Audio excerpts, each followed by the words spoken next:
من يهده الله فلا مضل له ومن يضلل فلا هادي له أشهد أن لا إله إلا الله وأشهد أن محمدا عبده ورسوله لا نبي بعده اللهم صل على سيدنا محمد وعلى آله وصحبه أجمعين.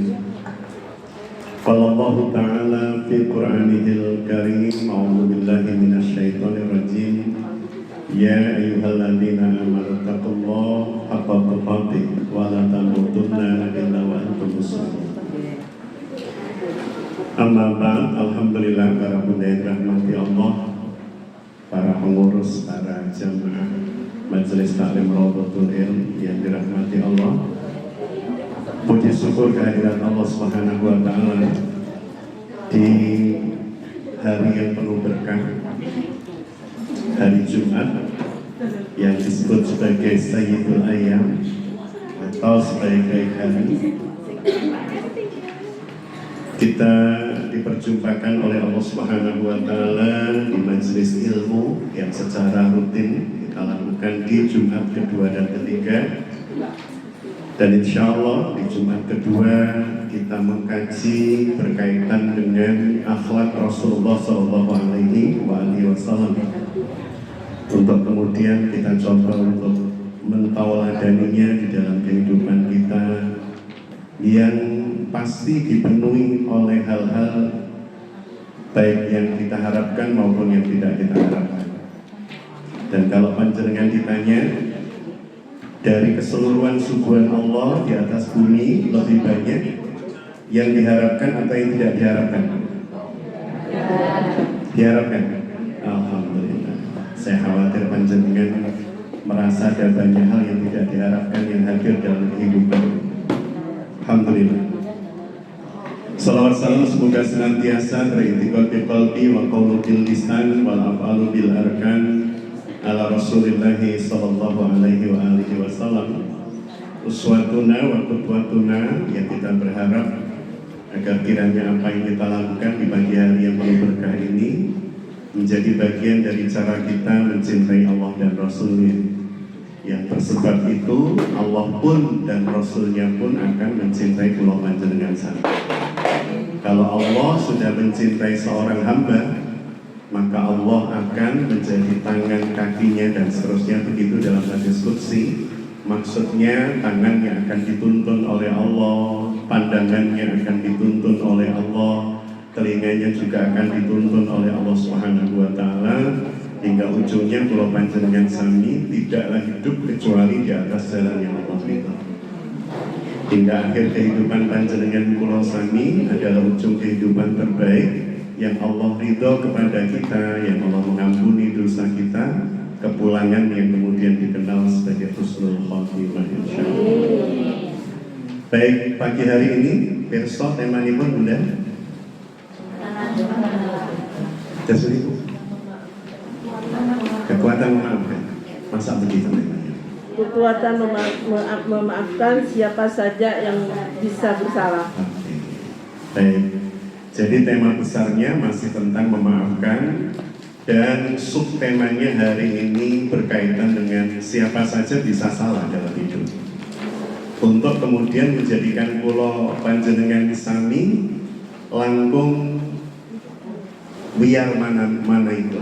Jadi agar supaya hati kita menjadi lapang dan luas, agar supaya kita lebih mudah bisa memaafkan orang lain, maka wajib untuk kita yakini bahwa siapapun bisa bersalah dalam hidup. Siapapun bisa melakukan kesalahan. Bahkan orang-orang terbaik yang Allah hadirkan di atas buminya itu pernah melakukan kesalahan. Setingkat Nabi pun pernah nggak melakukan kesalahan? Pernah. Sebagaimana Allah Subhanahu wa taala menetapkan dan menurunkan hukuman kepada Nabiullah Yunus bin Matta yang diutus oleh Allah di Ninawa atau Nineveh, sebuah daerah yang berada di Irak bagian utara dekat Mosul. Jadi Kanjeng Nabi Yunus itu pernah melakukan kesalahan dan kemudian Allah menghukum Nabi Yunus dengan cara mengingatkan Yunus ketika ditelan oleh ikan nun, sampai kemudian beliau bertaubat dengan kalimat La ilaha illa anta subhanaka inni kuntu minadh dhalimin. Itu menunjukkan bahwa siapapun bisa salah. Nabi Adam bisa salah? Ya. Bisa.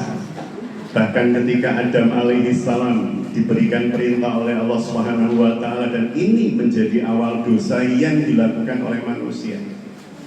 Sudah diberitahu wala taqrabu hadhis sajarah, dan janganlah engkau mendekati pohon ini, dekat saja tidak boleh, apalagi memetik buahnya. Tetapi kemudian bersebab godaan iblis, maka Nabiullah Adam alaihissalam dan ibunda kita Sayyidatina Hawa melakukan pelanggaran atas perintah Allah, meskipun alibinya benar. Alibinya karena iblis menggoda beliau dengan menggunakan nama Allah. Jadi iblis menggoda Adam itu membawa-bawa nama Allah. Demi Allah. Nah, demi Allah ini kadang digunakan tidak pada tempatnya. Mas, gimana agar supaya besok saya bisa lulus ujian dengan baik? Demi Allah, dulu saya pernah supaya ngerpeknya itu bisa nggak konangan. Demi Allah, pakai demi Allah. Artinya demi Allah itu bisa salah tempat dan salah letak. Maka panjenengan kula sami tidak mencukupkan diri yakin dan percaya ketika orang mengatakan demi Allah. Karena kadang kalimat itu, kalimat sumpah itu digunakan untuk menutupi kebohongan, kecurangan, ketidakjujuran dan seterusnya. Dan itu pertama kali dilakukan oleh iblis terhadap Adam alaihissalam. Sehingga kemudian beliau tergelincir pada kesalahan, dan beliau menutup kesalahannya itu satu dengan pengakuan bahwa beliau yang salah. Padahal beliau tergelincir itu karena godaan setan, Bu. Godaan iblis itu bapak moyangnya setan itu. Tetapi dalam doa permohonan ampun Adam alaihissalam dari awal sampai akhir tidak ada kalimat atau kata menyalah-nyalahkan iblis. Jenengan kalau membaca doa taubatnya Nabi Adam tersebut itu, Rabbana zalamna ampusana, itu berarti siapa? Saya. Rabbana wahai Rabb kami, zalamna ampusana, sesungguhnya kami zalim terhadap diri kami sendiri. Artinya meskipun beliau tergelincir tidak kemudian menyalah-nyalahkan iblis. Bersebab apapun kalau saya dan panjenengan tergelincir dalam sebuah aktivitas ikhtiar atau perilaku, kemudian kita menyalah-nyalahkan orang lain secara terus-menerus, yang pertama, panjenengan dan saya tidak akan menjadi orang yang mudah sadar, taubat, inabah kepada Allah. Pikiran kita selalu tertuju pada aku koyong ini, itu bersebab dia. Ya Allah, saya begini itu karena dia. Ya Allah, saya seperti ini karena dia, dan seterusnya. Yang seperti itu menjadikan panjenengan tidak mudah move on. Yang kedua, sulit memaafkan. Yang ketiga, tidak mau mengintrospeksi diri. Adam alaihissalam menunjukkan kepada kita bahwa siapapun boleh salah dan pernah salah. Saya katakan boleh dalam tanda petik ini. Boleh dalam tanda petik. Artinya panjenengan dan saya kadang di dalam berperilaku atau beraktivitas itu bisa jadi salah. Meskipun tidak selalu kesalahan itu dosa. Implikasi kesalahan itu tidak selalu dosa. Contohnya, jenengan membuat apem, salah resep, dosa atau enggak? Enggak ada kaitan dengan dosa. Mungkin cuma bantat hasilnya gitu kan. Tapi tidak ada kaitan dengan dosa. Tapi ada perilaku salah yang ujungnya dosa. Itu yang kemudian secara syariat jangan panjenengan dan saya sampai jatuh ke dalamnya. Sebisa mungkin untuk tidak jatuh. Tapi kalau kesalahan-kesalahan manusiawi, siapapun bisa berada pada kesalahan itu. Dan secara umum bisa tertoleransi. Maka nanti akan saya tunjukkan dulu bagaimana figur sentral kita di dalam hidup, ya, di dalam berkehidupan, yakni Rasulullah SAW yang juga pernah berdosa. Mohon maaf, saya ralat dengan sangat kalimat saya, pernah bersalah. Dan sekali lagi, tidak semua kesalahan menghasilkan dosa. Karena Rasul itu punya sifat maksum, isma. Maksum itu berarti bersih dari dosa, tapi tidak bersih dari salah. Karena tidak semua kesalahan berujung. Nah, tadi saya contohkan pada panjenengan, buat apem kok kemudian salah resep, tidak dosa. Tapi kalau buat apem dikasih racun, itu dosa. Untuk orang lain dan seterusnya. Baik para bunda yang dirahmati Allah, Itu mukaddimahnya. Nah, sekarang kita mulai masuk pada bahasan kita. Tadi saya sampaikan di mukaddimah bahwa bahkan orang-orang terbaik dalam hidup pun bisa melakukan kesalahan. Bahkan orang-orang terbaik dalam kehidupan pun bisa melakukan sesuatu yang menjadikan posisinya tidak lagi istimewa di hadapan Allah, tetapi menjadi istimewa kembali bersebab sikap yang diambil.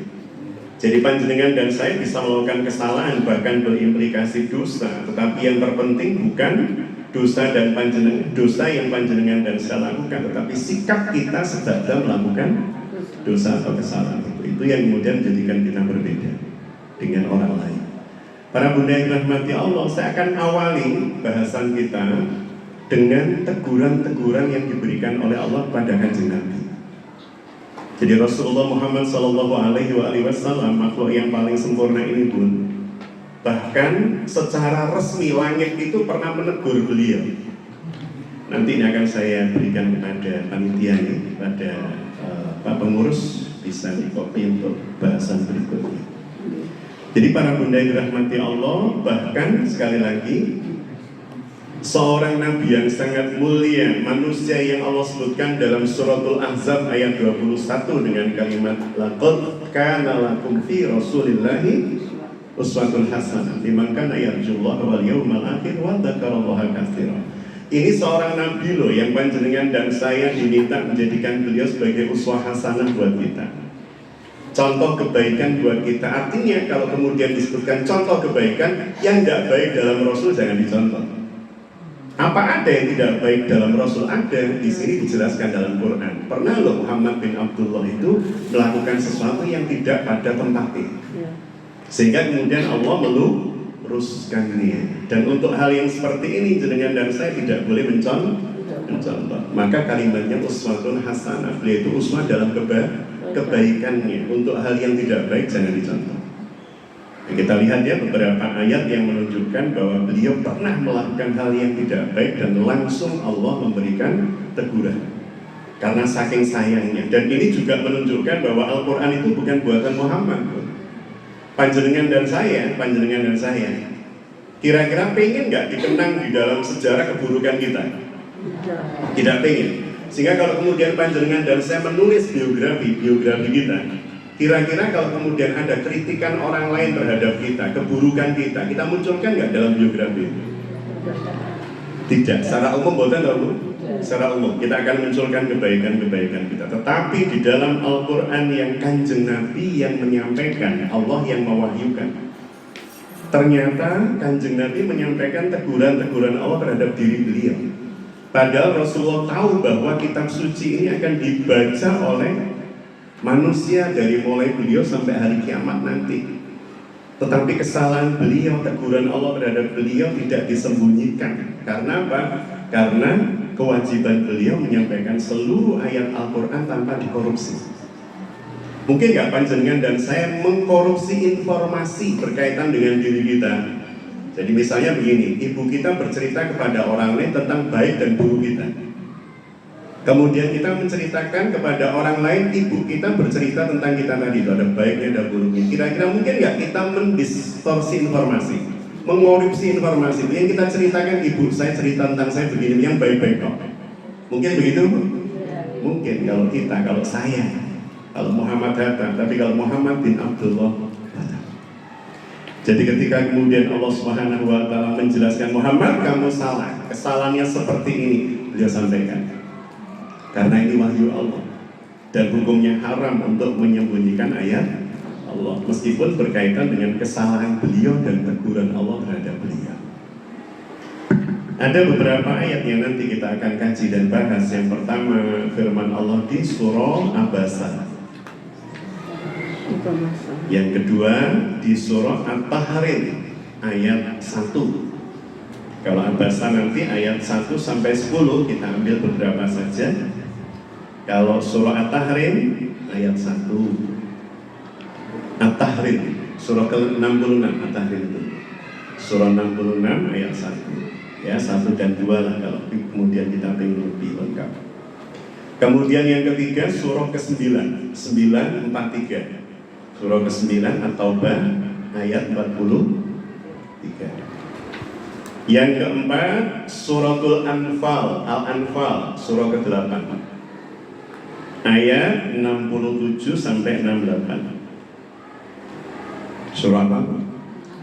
Al-Anfal surah ke-8 ayat 67 68.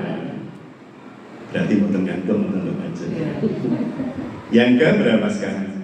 5 surah Al-Ahzab. Al-Ahzab itu surah 33 ayat ke-37. Setelah itu 6 surah ke-6. Surah ke-6 ayat surah ke-6. Oh mohon maaf Bu, yang ke-6 Bu ya? Mohon maaf, yang ke-6 surah ke-18. Mohon maaf, Al-Kahfi ayat 23 dan 24. Ayat 23 dan 24.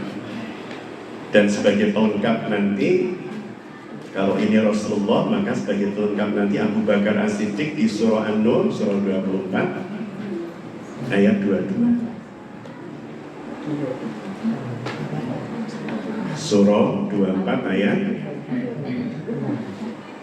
Jadi ada beberapa sahabat yang ditegur langsung oleh Quran, ditegur langsung oleh Allah menjadi ayat di dalam Quran berkaitan dengan pengambilan sikap yang salah di dalam memutuskan suatu perkara. Jadi pun kenapa ini penting kita bahas, bersebab panjenengan dan saya diperintahkan oleh Allah untuk mudah memaafkan. Kemarin sudah kita bahas, benar Bu ya? Kita semua Bunda diperintahkan oleh Allah untuk menjadi orang yang mudah memaafkan. Akan tetapi memaafkan menjadi tidak gampang dan tidak mudah, bersebab beberapa item yang juga kemarin sempat kita bahas. Ada orang yang sulit memaafkan karena mendramatisir peristiwa. Peristiwanya biasa menjadi di luar biasakan oleh dirinya. Hanya karena jawab salam tidak hanya karena mengucapkan salam tidak dijawab, didramatisir. Waktu itu dia nggak jawab salam saya sambil mencet, sambil wajahnya berpaling, sambil tangannya begini, itu mendramatisir. Mendramatisir kesalahan seseorang itu menjadikan kita semakin sulit memaafkannya, benar nggak? Hanya karena WA-nya dijawab dengan singkat, didramatisir. Ini pasti orangnya memang tidak senang dengan saya, ini pasti orangnya macam-macam, didramatisir. Karena secara umum manusia itu kalau dititipin duit Bu, balik ke kita tidak mungkin nambah. Kalau kita titip duit ke orang gitu ya, maka balik ke kita hampir bisa dipastikan nggak mungkin nambah. Kalau kurang mungkin. Tapi kalau kita nitip omongan,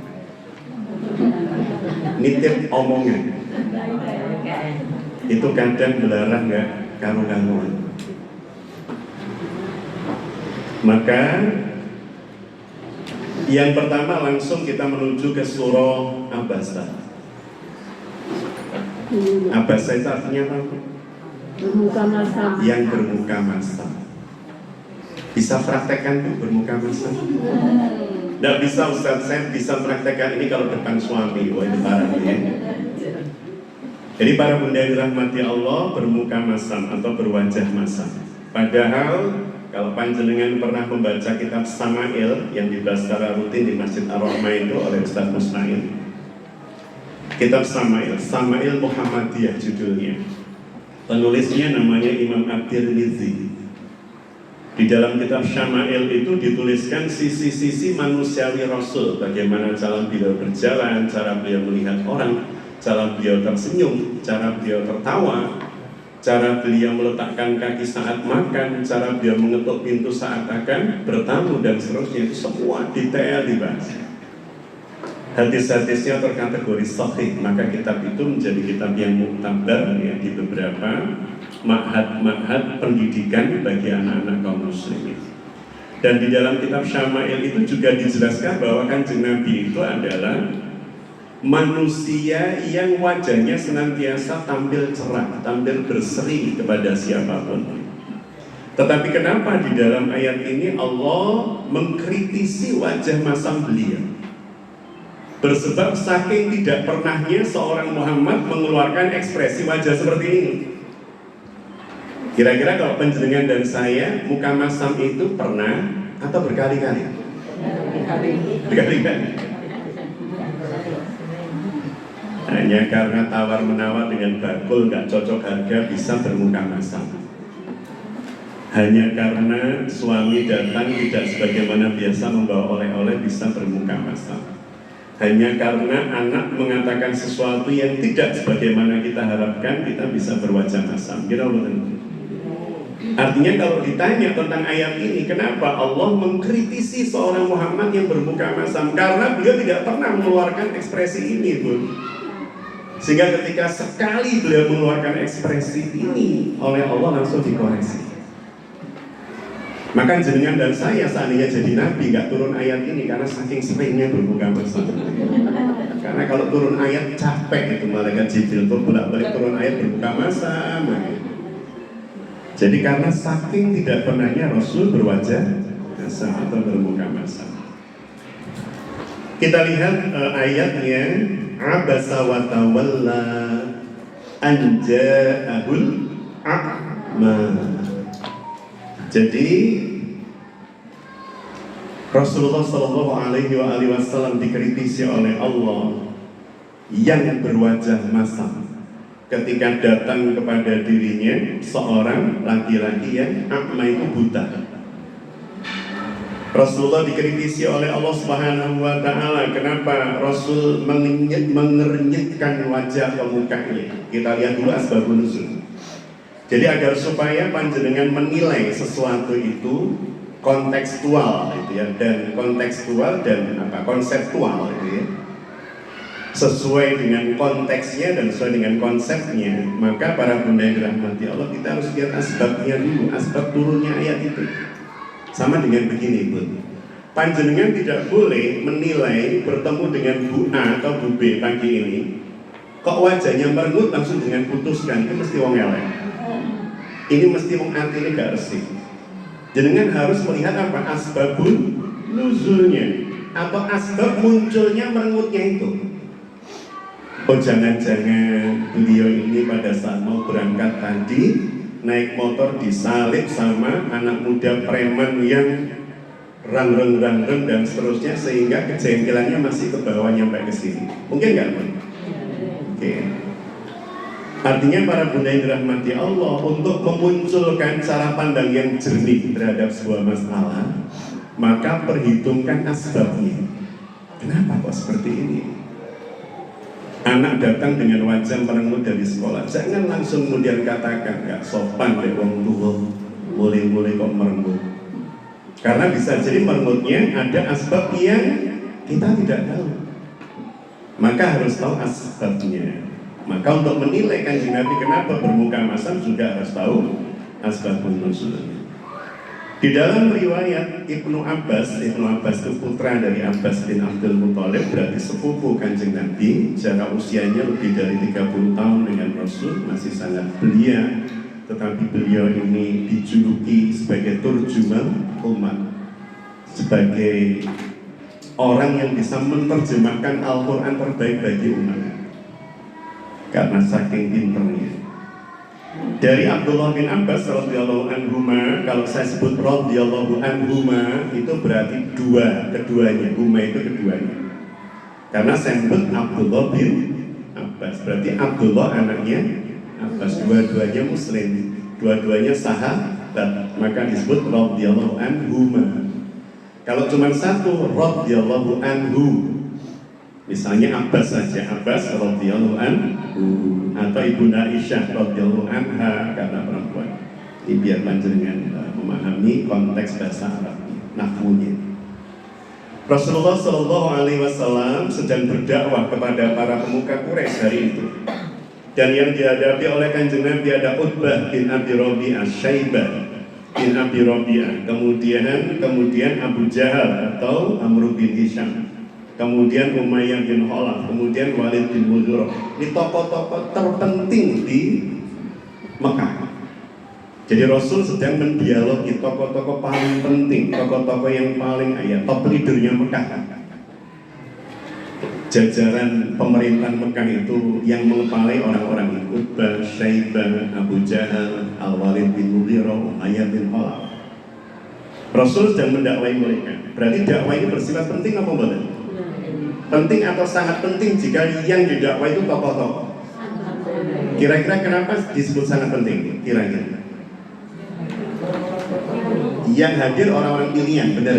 Yang kedua, efeknya kalau tokoh ini kena,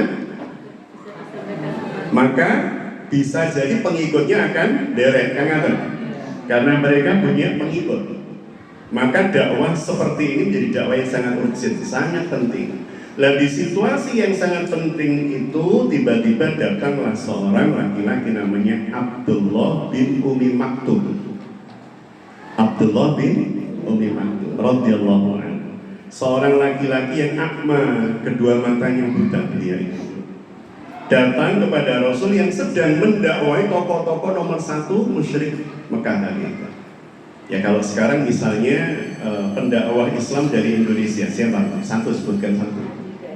Ustaz Adi Hidayat, UAH. Itu idolanya istri saya. Tapi saya nggak cemburu. Karena yang diidolakan adalah ilmunya. Jadi hidup jenengan dan saya hari ini kan dikendalikan oleh apa yang disebut algoritma. Karena istri saya itu suka mengakses ceramahnya Ustaz Adi Hidayat, maka kalau saya melihat medsosnya, apa FB atau Instagram, banyak muncul ceramahnya Ustaz Hidayat.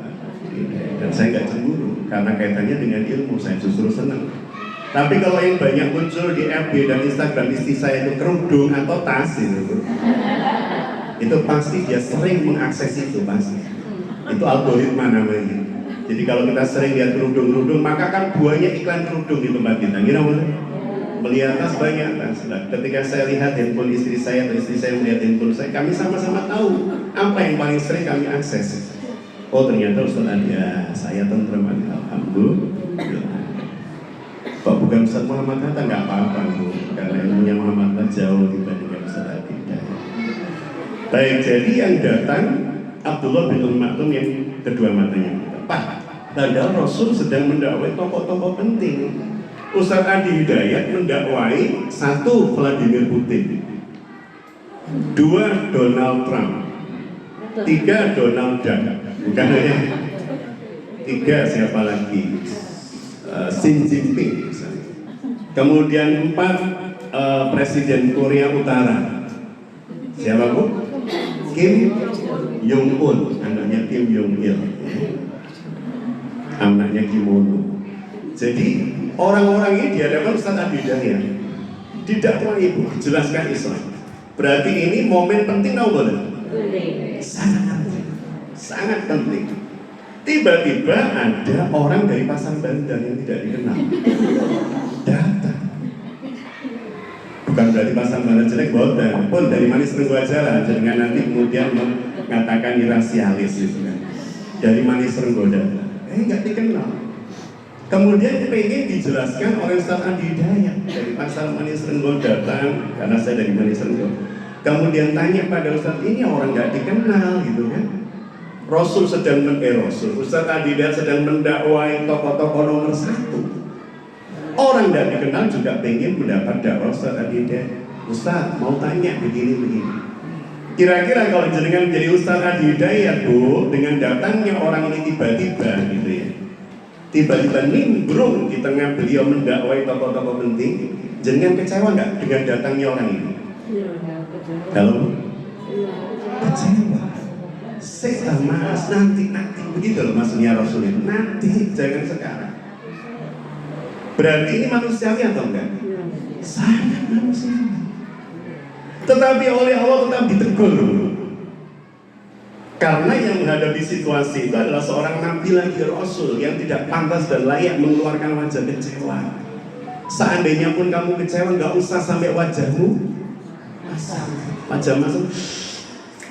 engkau air mati. Jangan sekarang. Sekarang saya sedang berhadapan dengan tokoh-tokoh penting yang kalau ini masuk Islam, maka nanti pengikutnya akan masuk Islam. Logis dong, betul? Tetapi bagi Allah itu salah. Kalau yang berwajah masam itu Rasul, bukan jenengan dan saya, karena saking seringnya bermuka.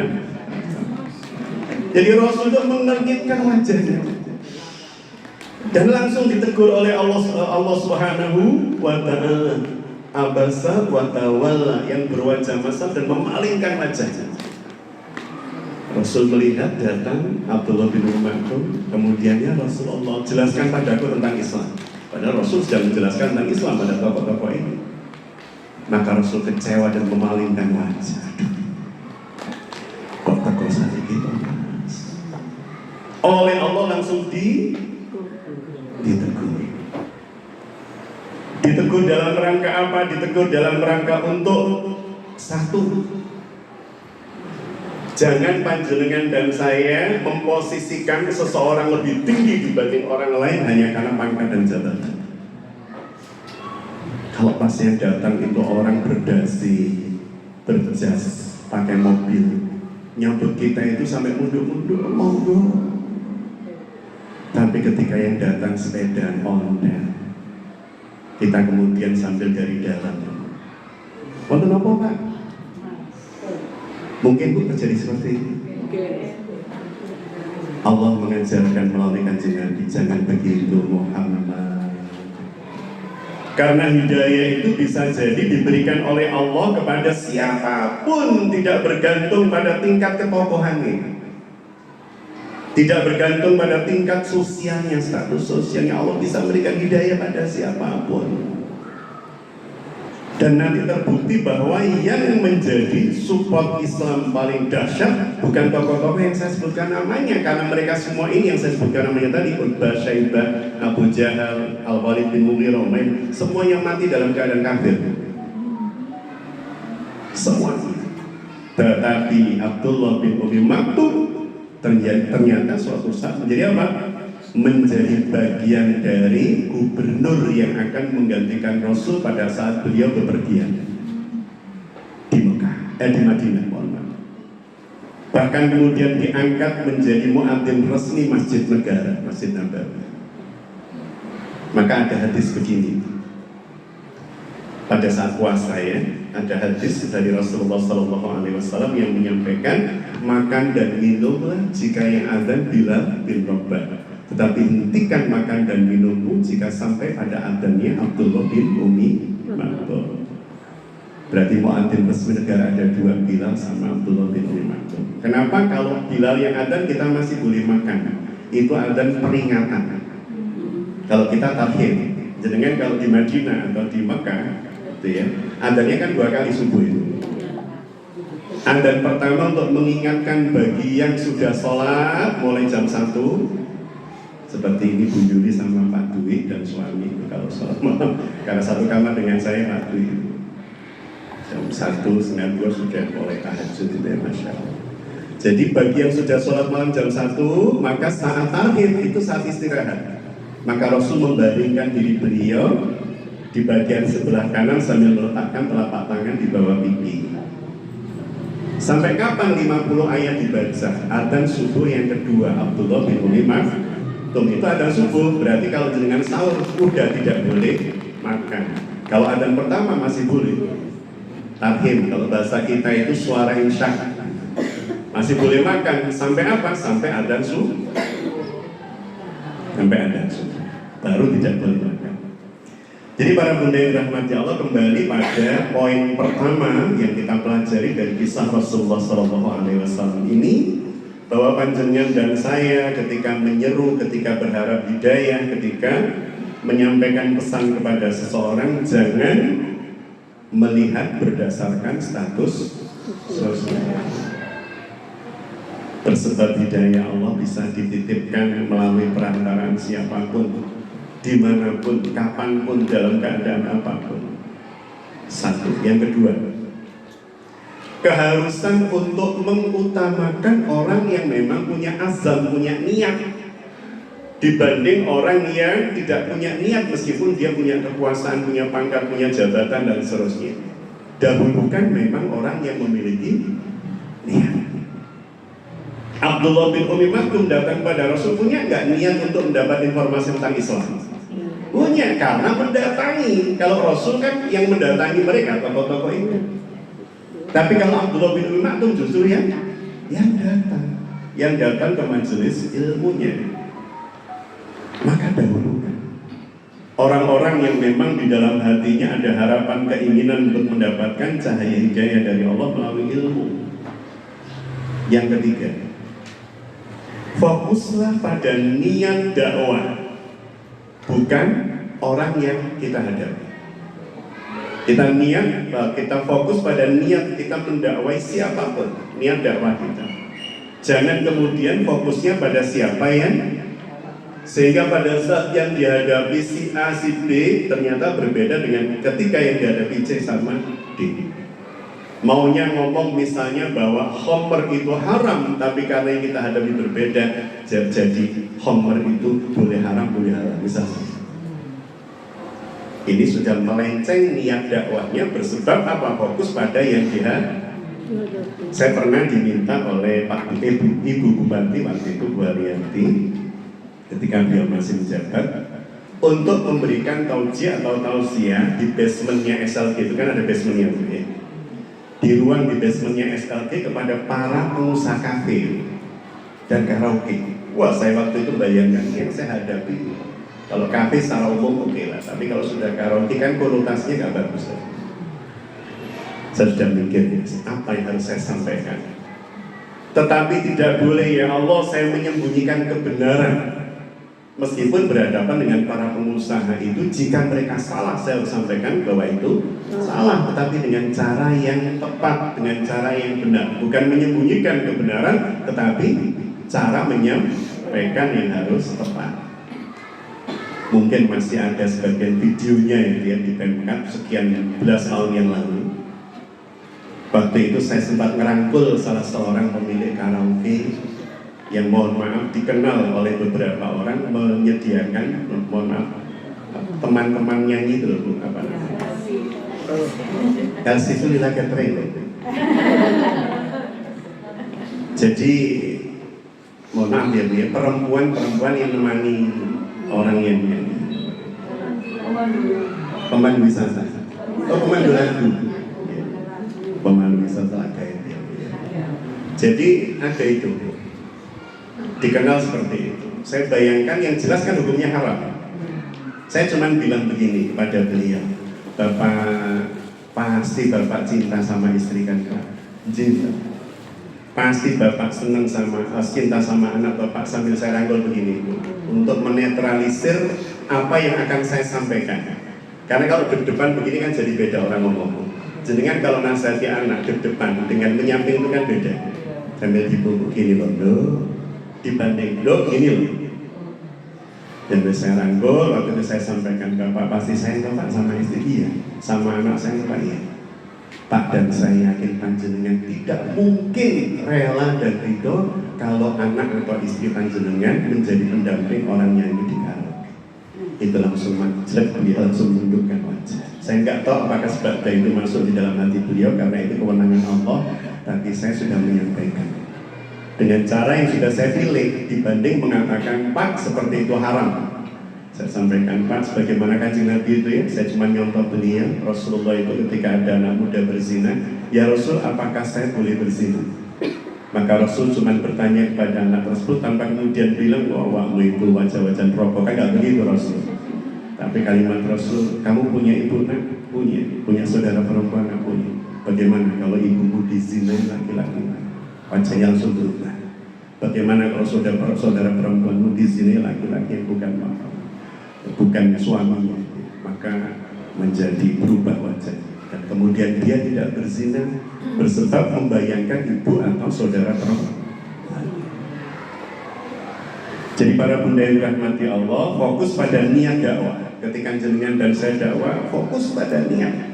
Jangan terpengaruh oleh siapa yang di hadapan kita. Pengaruhnya cuma pada cara atau metode. Oh, kalau dengan komunitas seperti ini cara saya harus begini. Kalau dengan komunitas yang seperti ini cara saya harus begitu dan seterusnya. Itu memang hal yang disyariatkan. Tapi kalau kemudian berubah tidak berani menyampaikan kebenaran hanya karena yang datang orang-orang tertentu dan klan tertentu, maka ini berarti sudah berubah niat dakwah. Clear ya Bu? Dan terus itu beberapa pelajaran besar yang Allah titipkan kepada kita. Bun, Kanjeng Nabi itu bahkan pernah saya ceritakan pada panjenengan bagaimana beliau itu menjaga perasaan orang untuk tidak tersakiti hanya karena ekspresi wajah. Dan kenapa ekspresi wajah beliau di dalam ayat ini justru memalingkan wajah dan wajahnya asem. Karena apa? Yang datang a'ma, anja'ahul a'ma, yang datang orang yang buta. Rasul tahu yang datang orang yang buta. Kalau orang buta tersinggung nggak Bu? Kita ekspresinya wajahnya masam? Enggak, Rasul tahu sehingga Rasul melepaskan begitu saja wajahnya karena tahu dia nggak akan tersinggung. Tapi kata Allah, Muhammad dia memang tidak lihat, tapi kan orang di sekitarmu lihat wajah. Artinya sampai seperti itu tugas Nabi. Tugas Nabi itu bahkan harus mengontrol ekspresi wajah untuk tidak menjadikan orang lain tersakiti atau menjadi pelajaran yang buruk bagi orang yang melihat. Berarti tugas jadi Nabi itu berat atau ringan? Berat, makanya jaminannya sangat berat. Tugas Rasul itu Masya Allah. Bahkan ekspresi wajah itu ada protaknya dari langit, yang ketika beliau mengeluarkan ekspresi seperti itu langsung Allah mengatakan keliru Muhammad, bukan dosa tapi keliru, tidak seperti itu. Karena kalau kemudian kita bicara ini manusiawi namun mboten Rasulullah ini dalam hal ini yang dilakukan Rasul, kalau manusia mboten sangat manusiawi, sangat. Tapi itu keliru Muhammad, tidak seharusnya kamu begitu karena kamu itu uswatun hasanah. Maka jaga ekspresi wajah, Masya Allah. Kadang jangankan kita dengan orang yang seperti ini tuh, kadang kita dengan pasangan kita aja pernah nggak bermuka masam. Dan sudah nggak saya teruskan. Yang saya teruskan berarti banyak-banyak kita beristighfar itu aja. Ya kita beristighfar.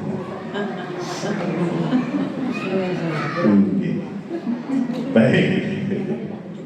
Makanya kita terus butuh ngaji Bu ya, butuh ilmu, termasuk saya ya. Wajib bagi saya terus belajar, terus mengaplikasikan apa yang saya ajarkan, apa yang saya pelajari. Baik, itu yang pertama. Yang kedua, surah apa Bu yang kedua? At-Tahrim. Tahrim itu berasal dari kata haram. Karena apa? Berkaitan dengan Rasulullah mengharamkan sesuatu yang dihalalkan Allah. Waduh, bahaya apa betul? Mengharamkan apa yang dihalalkan, bahaya apa betul?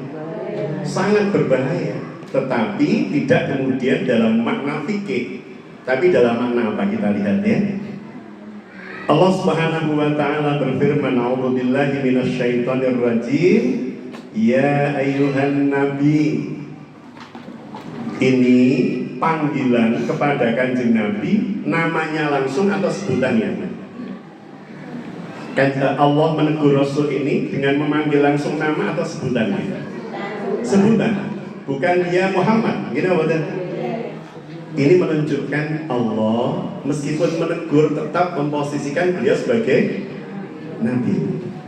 Kadang jenengan dan saya kalau menegur anak akan lebih mudah diterima kalau kita tidak langsung menyebut nama tapi lapor atau sebutannya. Duh, gini loh. Itu lebih mudah diterima dibanding kita langsung nyebut namanya. Misalnya anak saya namanya Farah. Farah, gini loh. Tapi kalau nak, gini loh. Kalimat nak begini loh, itu lebih mudah diterima oleh perasaan manusia dibanding langsung nyebut nama. Gini loh. Allah mengajarkan kita cara menegur. Ketika beliau menegur Rasulullah tidak langsung ya Muhammad, tapi ya ayuhan nabi, wahai nabi. Nabi itu kedudukannya mulia atau bukan? Allah tetap memposisikan kau itu mulia Muhammad dan memanggil beliau dengan sebutan kemuliaannya itu, meskipun isinya teguran. Dan jadi agar supaya teguran itu mudah diterima pun, maka dia harus dihantar dengan cara yang cantik. Jarang loh orang bilang dengan cara yang ganteng, kan nggak pernah. Loh yang jenengan itu sikapnya yang cantik gitu, kan begitu Bu ya? Nggak pernah kita, dia sikapnya yang ganteng ya. Itu saking hebatnya wanita. Jadi wahai Nabi, lima tuharrimu ma ahallallahu lak. Masya Allah, itu teguran yang dasar loh begitu pun. Kenapa engkau mengharamkan apa yang Allah halalkan bagimu? Masya Allah. Kenapa Muhammad engkau mengharamkan apa yang Allah halalkan bagimu? Siapa yang berhak menentukan haram dan halal? Allah. Kita boleh nggak menentukan? Bahkan Nabi loh tidak berhak menentukan. Sehingga ditegur oleh Allah, ya Muhammad, wahai Nabi. Kok ya Muhammad? Wahai Nabi, kenapa engkau mengharamkan apa yang dihalalkan oleh Allah kepadamu? Masya Allah. Ini teguran yang tamparan yang sangat keras kepada Kanjeng Nabi. Jenengan jangan langsung kemudian memotong ayat ini tanpa penjelasan, melihat apa tadi? Asbabun. Karena kalau kita cuma membaca ayat menyimpulkan bahaya, sangat berbahaya. Maka saya termasuk yang mendorong panjenengan dan saya ketika belajar ayat, belajar juga tafsirnya, belajar juga asbabun nuzulnya agar tidak salah memaknai ayat. Kalau hanya kita baca ayatnya, maka kita kemudian langsung menganggap Rasul pernah mengharamkan apa yang dihalalkan. Padahal kan nggak begitu kisahnya. Ini bahasa kiasan yang Allah menunjukkan dengan sangat tegas dan keras agar Rasul tidak gampang atau mudah melakukan sesuatu. Saya ingin memberikan contoh begini sebelum membaca asbabun nuzulnya. Contoh begini Bu ya. Mungkin nggak Bu, seorang suami yang misal begini ya mau maaf apa, terus kemudian sang ayah bilang, sang suami bilang ya, apa ini dimasakkan apa ya? Kemudian suami bilang ini, kok pengen saya rasem toh Pak? Terus ibunya bilang ini istrinya, kan pengen sayur asem. Ya wis terserah. Ya udah terserah dulu. Ditanya, ya pengen apa sayur? Dijawab kan pengen sayur asem. Ya wis terserah mama, ya udah terserah dulu. Gak ada pendirian sampai. Mungkin nggak setelah itu kemudian suami bilang, ya wes yang dipilihkan mama itu yang saya pilih. Mungkin pun begitu Bu? Mungkin. Ya wes terserah mama. Artinya meskipun itu suami nggak suka, karena apa? Supaya tidak berkepanjangan kalimatnya. Mungkin begitu Bu? Pernah mengalami Bu? Oke, terima kasih. Kasusnya ini begitu. Jadi kisahnya begini. Rasulullah SAW itu kan ditakdirkan oleh Allah pasangannya lebih dari satu. Kira-kira kalau laki-laki pasangannya lebih dari satu, katakan 4, ditaksis khusus untuk Rasul sampai 9. Kira-kira dari 9 istri ini mungkin nggak bersaing untuk mendapatkan perhatian suami? Mungkin. Itu alami nama betul? Manusiawi nama betul? Alhamdulillah, jangan jujur ya. Karena pengen, semuanya pengen. Sehingga ada blok-bloknya. Saya kemarin dengan Pak Dwi, Bunda Yuli belum sempat saya jelaskan tentang rumah Rasul dan seterusnya, dan ini ada blok-bloknya. Karena waktu kita tidak panjang, tapi kalau pas haji kita bisa detailkan satu persatu tempat itu. Jadi sampai istri Rasul itu ada blok-bloknya. Blok Ibunda Isa, Ibunda Saudah, Ibunda Hafsah, ini satu grup. Ada blok Ibunda Zainab binti Jas, Ibunda Maimunah, Ibunda Ummu Salamah ya, dan seterusnya. Yang ketika kemudian beliau-beliau ini merasa, kenapa sih para sahabat kalau kirim hadiah kepada Rasul kok pas Rasul di rumahnya Aisyah, muncul cemburu. Kok tidak pas di rumah saya, giliran saya? Kok tidak pas di rumah saya? Kok pas di rumah Isa? Mesti para sahabat datang mengirimkan weweh itu ya, weweh apa itu kan? Itu selalu kalau Rasul di rumah. Kok tidak pas di rumah Nabi? Mungkin nggak istri yang lain protes. Jenengan saya bayangkan jenengan langsung protes itu kan? Protes. Mungkin itu hal-hal manusiawi. Sampai kemudian mereka protes dan menjadikan jubirnya, natiknya itu Zainab binti Jahsh. Tolong bilang sama Rasul, kenapa kok begitu? Oleh Rasul didiemin, gak dijawab. Minta tolong pada Fatimah, engkau adalah putri kesayangan Rasulullah, sampaikan pada ayahmu, suami kami, begini-begini. Rasul tidak mengomentari. Karena apa? Karena orang diberi hadiah itu kan tidak berhak menentukan tempat. Jadi kan kalau saya kalau dikirimi tetangga, Ustaz mau saya kirimi ini, kan nggak bisa saya, Bu kirim saja nanti pada saat saya di sana. Oh, pengirimnya sekarang gitu kan.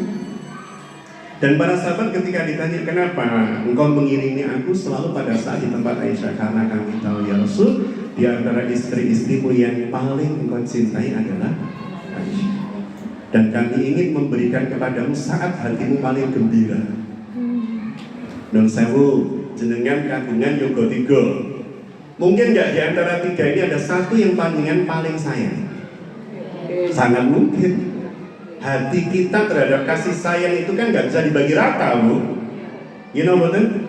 Saya punya anak 3, nggak mungkin 33,3%, 33, nggak mungkin. You know betul? Pasti ada yang lebih rasa sayang. Tapi kalau perlakuan harus sama. Tapi kalau hati nggak bisa. Gila betul? Hati tidak bisa, persis sama tidak bisa. Pasti ada satu anak yang lebih menyita hati. Mungkin tambahnya 1% atau 2%, itu manusiawi. Gini loh, jangan kalau ditanya siapa di antara anak-anak Rasul yang paling dicinta? Siapa? Fatimah. Kita tahu Fatimah. Tapi tidak kemudian menjadikan kakak-kakaknya jadi cemburu terhadap si bungsu ini, kan enggak. Karena mereka memahami Fatimah itu menyita hati Rasul karena perjuangannya dan seterusnya. Jadi para pendengar rahmati Allah, ceritanya hari itu Rasulullah SAW mengunjungi Zainab binti Jahsh. Nanti secara khusus untuk wanita yang hebat dan mulia ini dibahas di surah Al-Ahzab tadi kisahnya. Tetapi kita bahas dulu di surah At-Tahrim. Rasul hari itu adalah hari di mana beliau mengunjungi hari itu beliau bertempat di Bunda Aisyah gilirannya. Tapi sempat mampir setelah sholat ke Zainab binti Jahsh. Mampirnya menurut Ibunda Aisyah sawe. Mohon maaf, lama dan sebentar itu kan subjektif loh.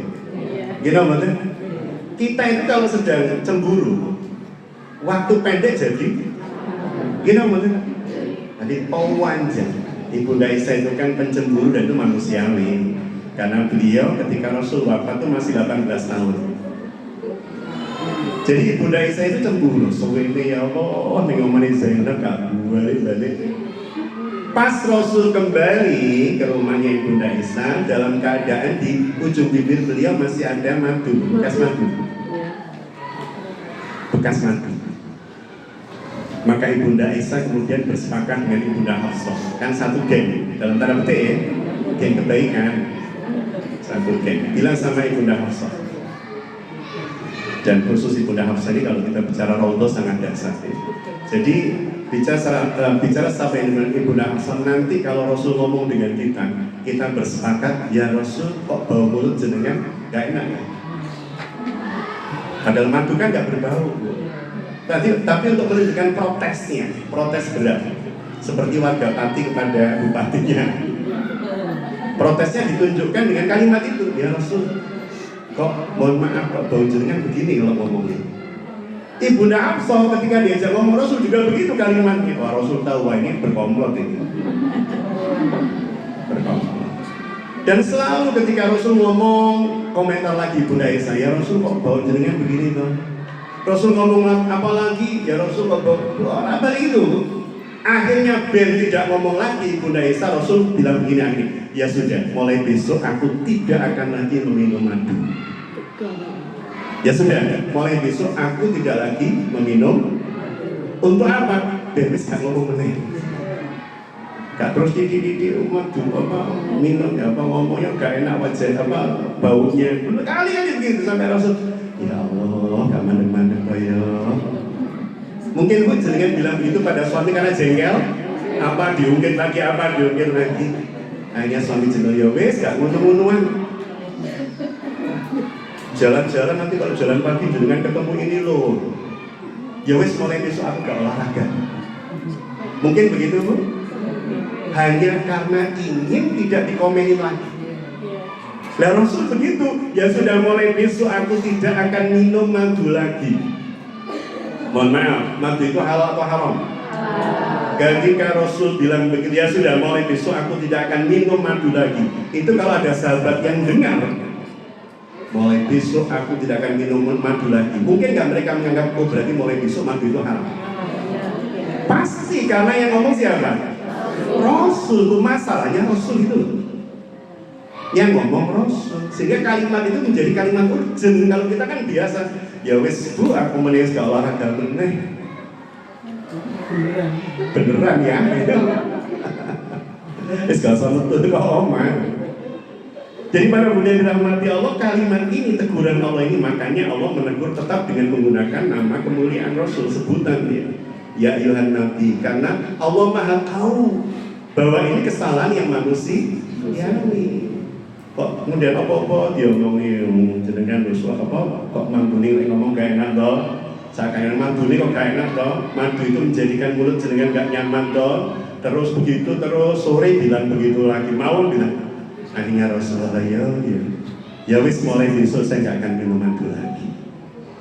Oleh Allah langsung ditegur, ya ayuhan Nabi lima tuharimu ma'ahalallahu lak. Kenapa engkau mengharamkan apa yang dihalalkan oleh Allah? Bahkan di belakangnya ayat yang jenengan baca itu, untuk menyenangkan istri. Gini ayat berikutnya, untuk menyenangkan istri, pasangan. Kenapa engkau sampai mengharamkan apa yang dihalalkan oleh Allah hanya untuk menyenangkan istrimu? Jangan begitu Muhammad, karena ucapanmu itu menjadi patron hukum buat manusia. Gitu betul. Ucapan itu bisa menjadi hukum buat manusia. Iya, kalau jenengan dan saya ngomong begitu kita tahu itu bergurau, itu jengkel itu kan. Tapi kalau Rasul yang mengucapkan dan orang dengar, mulai besok aku tidak akan minum madu, maka orang yang mendengar langsung memiliki interpretasi, oh berarti madu mulai besok itu bahaya. Maka ditegur Allah. Aduh, jadi Nabi itu berat, gitu aja gak boleh. Kalau saya mungkin kan beberapa kali begitu, daripada ngomong apa terus, ya wes ini ya wes ini, agar supaya tidak muncul kalimat itu lagi gitu kan. Tapi kalau Nabi dan nggak boleh. Nabi dan Rasul harus menyikapi dengan cara yang tepat, benar, kalau tidak bisa diam. Maka ketika ucapannya bisa memunculkan implikasi salah, langsung Allah menurunkan ayat gak main-main. Dan ayat ini kemudian menjadi pembelajaran buat panjenengan dan saya, bahwa tidak boleh atau jangan sampai kita mengucapkan sesuatu yang Allah tidak suka, Allah tidak ridho, hanya karena ingin ridho manusia. Kita pengen ridho manusia, tapi pada saat yang sama Allah tidak ridho dengan ucapan kita itu. Apa misalnya ada tarikan sumbangan sukarela untuk saudara-saudara kita di Palestina. Waduh, urusan di Palestina kan urusan dewi awakmu ibu kuning Indonesia. Jangan sampai ucapan ini mengundang ketidakridhaan Allah, apalagi di hadapan anak-anak kita. Kalau itu jelas haram kalau ucapan seperti itu. Tapi kalau ucapan Rasul ini kan ucapan yang halal sebenarnya, untuk tidak memunculkan masalah yang berkepanjangan di rumah tangga beliau. Nah, kok waktunya sudah habis. Baik, dari situ dulu. Maka kesimpulan dari poin kedua ini pun, jangan pernah panjenengan dan saya mengharamkan apa yang Allah halalkan, bahkan untuk alasan yang sifatnya perasaan, emosional, kejengkelan, ya, dan seterusnya, dengan alasan agar supaya tidak dowo-dowo ulong, dengan istilahnya, tidak dowo-dowo. Boleh kita mengucapkan sesuatu untuk menghentikan, ya, agar supaya tidak dowo-dowo ulong, tapi jangan sampai mengharamkan apa yang sudah dihalalkan. Seperti tadi, Ya udah, mulai hari ini sampai mati saya nggak akan berolahraga, itu kan nggak boleh.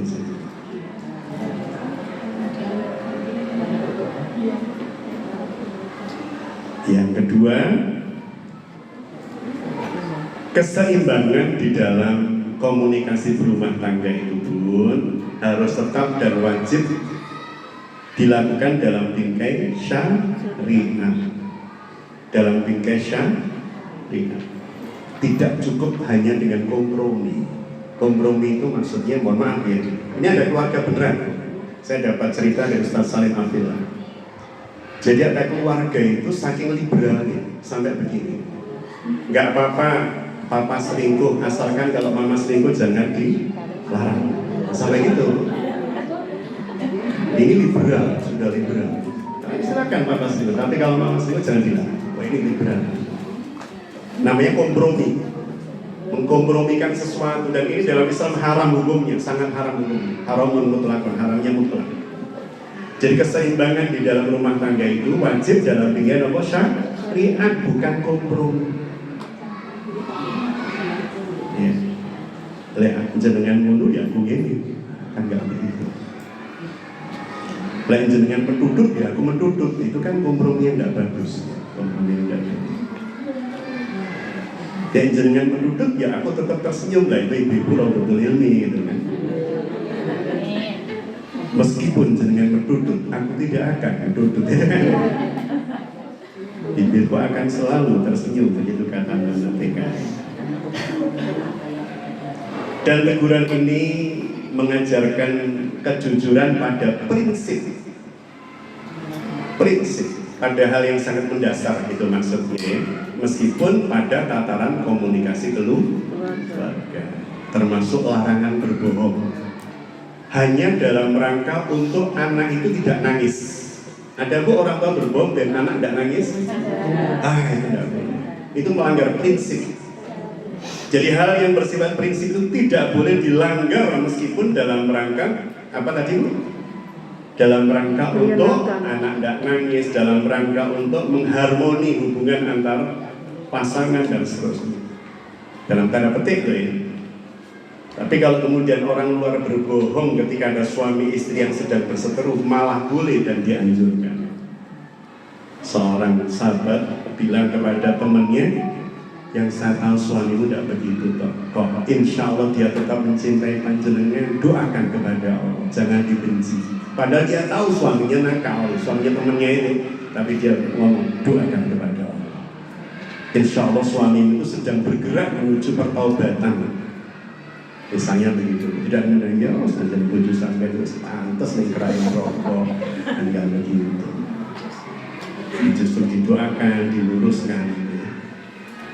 Baik para bunda yang dirahmati Allah, itu bahasan kita hari ini dari berapa 6 ya, kita bahas dulu. Insya Allah nanti kita lanjutkan di ayat berikutnya, karena sebenarnya satu ayat butuh bahasan yang memang harus secara menyeluruh ya, tidak muncul salah paham. Ada yang mau disampaikan? Ustaz, mohon didoakan, ini salah satu jemaah namanya Bu Iin sedang dioperasi yang pengambilan pen. Yang satunya orang tuanya Mbak Reni yang biasa apa namanya? Iya. Mau ini namanya, tolong Mbak. Kita doakan sarang-sarang para mudah-mudahan nanti Allah di hari Jumat yang penuh berkah. Kita tutup dengan doa. Bismillahirrahmanirrahim. Yang pertama, Ibu Iin yang sedang dirawat di rumah sakit, kita bermohon kepada Allah diberikan kepulihan kembali, kesehatan seperti sedia kala, dengan kepulihan dan kesehatan yang membawa berkah lebih dibanding sebelum sakitnya atau sebelum masuk rumah sakit. Yang kedua, Bapak Muhammad Royhuddin, kiranya Allah Subhanahu wa Ta'ala memberikan kesembuhan, kepulihan kepada beliau, dan sakit yang diderita menjadi sakit yang menggugurkan dosa, mengangkat derajat, dan kesembuhan dan kepulihan yang paripurna dari Allah Subhanahu wa Ta'ala. Demikian pula jika kita memiliki saudara yang juga sedang sakit mungkin, atau diri kita, atau pasangan kita, atau anak-anak kita, kiranya Allah memberikan kesembuhan, kepulihan dengan kesehatan, kesembuhan yang paripurna dan penuh dengan keberkahan.